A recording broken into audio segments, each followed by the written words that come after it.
अब हम लोग जो आज डिस्कस करेंगे वो है हमारे पास वेरिएबल लेंथ।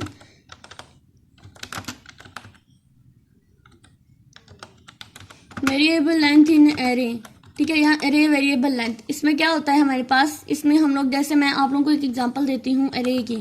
ये एरे है, इसका हम इंडेक्स ले लेते हैं। अब इस इंडेक्स के अंदर हम लोगों ने कोई ना कोई साइज जो है वो देना होता है, ठीक है। तो वेरिएबल लेंथ इन एरे का मतलब ये होता है कि हम लोग यूजर डिफाइन जो साइज है वो देंगे, ठीक है। यानी जो लेंथ हम लोगों ने अपनी एरे की रखनी है वो हम लोग अब खुद बताएंगे। पहले तो हमें फिक्स करना पड़ता था कि इतनी हमारे पास होनी चाहिए, लेकिन अब हम लोग खुद से जितना चाहें हम लोगों ने उसके अकॉर्डिंग ही दे सकते हैं। तो इसके लिए मैं क्या करूंगी, इस चीज़ को मैं अभी यहाँ से हटा देती हूँ। तो मैं यहाँ पे लूंगी एक साइज का variable, in size is equal to 0, यानी अभी साइज 0 है। अब मैं क्या करूंगी, एक मैं यहाँ पे प्रिंटफ लिखूंगी जिसपे मैं लिखूंगी enter the size for array. Array के लिए जो साइज है वो आप लोग इसको प्रिंट कराओ मेरे पास यहाँ पे। नेक्स्ट चलेंगे, तो इसको प्रिंट कराने के इनपुट कराने के लिए हम क्या करेंगे, स्कैनएफ लेंगे। चूंकि ये एक इंटीजर टाइप है इसलिए मैं यहाँ पे ले लूंगी %d एंड साइन साइज। ये सिंपल सा प्रोग्राम है, बहुत ही ज्यादा सिंपल। तो यहाँ पर देखें, यहाँ पे मैंने इसको कर लिया है इनपुट, ठीक है। अब यहाँ पे इनपुट कर लिया, उसके बाद हम लोग अपनी एरे के अंदर इसी साइज को फिक्स करेंगे। तो साइज के लिए हम क्या करें, फिक्स करने के लिए क्या करेंगे, एक एरे बनाएंगे और इसके अंदर अब ये जो साइज हमने खुद से बनाना है उस साइज का वेरिएबल इसके अंदर हम स्टोर कर देंगे। अब यहाँ पे कोई ना कोई इम्प्लीमेंटेशन या कोई ना कोई लॉजिक जो है वो हम लोग लगा लेते हैं। सबसे पहले फॉर लूप लगाएंगे। फॉर लूप के अंदर हम एक काउंटर वेरिएबल लेते हैं i is equal to 0, i less than size, यानी जो साइज हम लोगों ने लेना है वहां तक हमारी लूप चले, उसके बाद i के अंदर इंक्रीमेंट होता जाए। और लॉजिक हम लोग क्या लगाएंगे कि जो मेरी एरे है, एरे ऑफ साइज,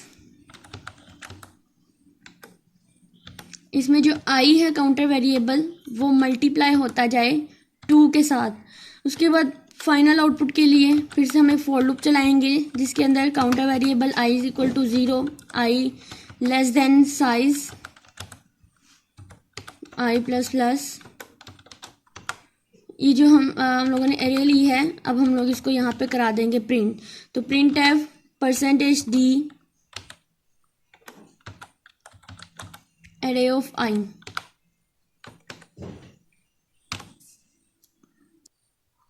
अब यहाँ पे हम लोगों ने जहाँ पे साइज लिखा था यहाँ पे हम लोग लिख लेते हैं i, क्योंकि साइज हम लोगों ने ऊपर डिफाइन कर दिया हुआ है तो इसलिए हम यहाँ पे काउंटर वेरिएबल ही लेते हैं i को। अब हम लोग इसको अगर रन करके देखते हैं तो रन करके उसने मुझे कहा है कि आप लोग अरे का कितना साइज रखना चाहते हैं वो एंटर करें। फॉर एग्जांपल मैं अरे का साइज जो है वो 5 रखना चाहती हूँ।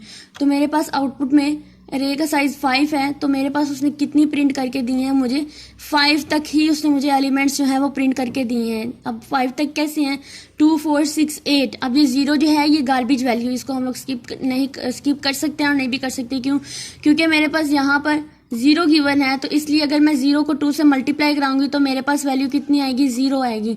उसके बाद 0 आएगी और उसके बाद हम लोग नेक्स्ट जाके 0 को प्रिंट करा देंगे। उसके बाद दोबारा जाएंगे, इंक्रीमेंट होगा, 1 आएगा, फिर 1 को 2 से कराएंगे 2 आएगा। इसी तरह जब तक मेरे पास 5 एलिमेंट्स पूरे नहीं हो जाते, एरे का साइज 5 है, तो मेरे पास ये वैल्यू जो है वो प्रिंट होकर आएंगी। तो बेसिकली यहाँ बताने का मकसद ये है कि वेरिएबल लेंथ कुछ भी नहीं है, सिर्फ हम लोगों ने खुद से साइज जो है वो यूजर डिफाइंड साइज देना होता है। और उसके लिए हमें सिर्फ ये जो साइज वाला है, एक तो हम लोग साइज को ऊपर डिफाइन कर देते हैं हैश डिफाइन करके, दूसरा हम इनिशियलाइजर लिस्ट बना देते हैं कि हमने इतना साइज जो है वो फिक्स करना होता है, तीसरा ये बात वेरिएबल लेंथ वाली थी कि हम लोगों ने खुद से ही साइज जो है उसको स्कैनएफ करना होता है और हमारे पास जो है वो यूजर डिफाइंड साइज जो है वो आ जाता है। तो वेरिएबल लेंथ के अंदर सब बेसिकली हमने यही पढ़ना है और कुछ भी नहीं था इसके अंदर खास। तो नेक्स्ट हम लोग, अगर आप लोगों ने वहाँ पे 2 डायमेंशनल अरे के अंदर कहते हैं कि आप लोगों ने इसका साइज रखना है, तो आई और जे जो होते हैं कॉलम, आप लोगों ने इसको स्कैनएफ करना है और उसके अंदर आई और जे की तरह आप लोगों ने वैल्यूज जो है वो सिंपल दे देनी है, ठीक है। तो ये था हमारे पास वेरिएबल लेंथ इन अरे।